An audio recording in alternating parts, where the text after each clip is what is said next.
Let's have a chit chat about the Sherwin-Williams paint color called Contented, SW6191. My goal in this video is to give you a more robust understanding of not only this color, but also some other colors that I've paired alongside it. Without further ado, let's jump right in. Don't you just love when YouTubers say that? So Contented is a dusty, kind of olive green or sage green that adds just a bit of gray to tone down the color hue. I would argue that it does this almost enough to classify it as a fringe neutral color, or as I like to call, a nearly neutral. Not really gray enough to be classified as a gray. I would still say it's in greenish territory, but at the same time, it suits being surrounded by other neutrals, both warmer and cooler leaning. That's a big benefit of green, because even though it's technically cool in terms of color theory, it's one of those transitional colors that is part blue and part yellow. So you have that duality going on. One of the first things that I focus on when I'm analyzing a color is its LRV. No, that doesn't stand for luxury recreational vehicle. It's an acronym that represents the light reflectance value. This is a number from 0 to 100 that tells us how light the color will appear. The closer a color is to 100, the lighter it will be. Contented is at a 52, which means it's very much middle of the road, mid-tone. And this is a positive because it shouldn't feel overly light or dark in many situations, but it's a bad thing if you are specifically looking for something overly light or dark. In the context of exterior use, I do find Contented to be a very strong candidate for a main body color of a house. In fact, a lot of these muted sage greens in the mid-tone level are great.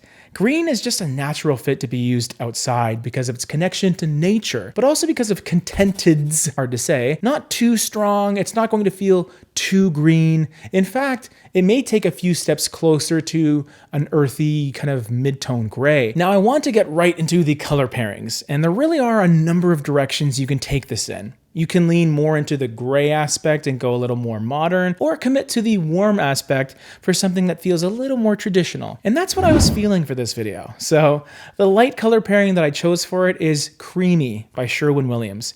This is a very light 81 LRV off-white that quite clearly has a creamy beige warmth to it that's largely rooted in yellow. It's a color that's often paired with other warmer colors like browns and terracotta, but I enjoyed its interaction with Contented because you really get to see the creaminess stand out quite proudly against the gray-green. And normally, when you put a warm off-white next to a green, it could lessen the warmth in that green.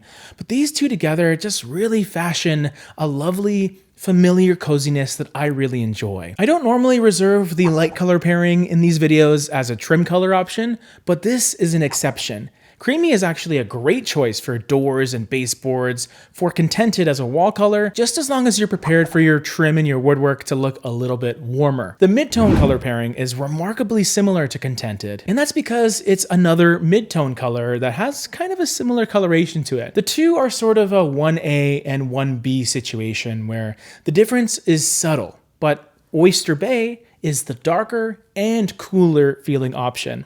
With a 44 LRV, it puts it in the darker side of midtones, and this is a great option if you're painting a room that gets a ton of light. It really does pay to go a bit darker with your paint color in those situations where you want to retain the highest amount of color depth.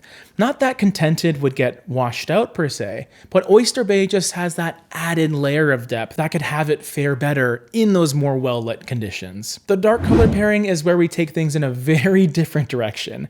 It's based in brown, which is a natural fit alongside green, but you also get a bit of a burgundy red undertone to complement the green. The beautifully rich color is called Dark Auburn. It is immensely rich as a color, and it suits the cream and greens of this palette beautifully. It's a statement color that will really have an impact on the walls, on your furniture, all that.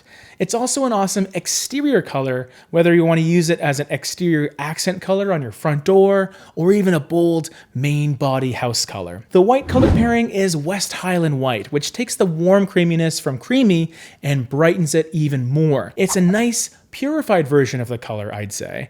I still like Creamy though. It may not be for everyone, but we did talk about it right over here. So check out our review on it. Another episode of Color Code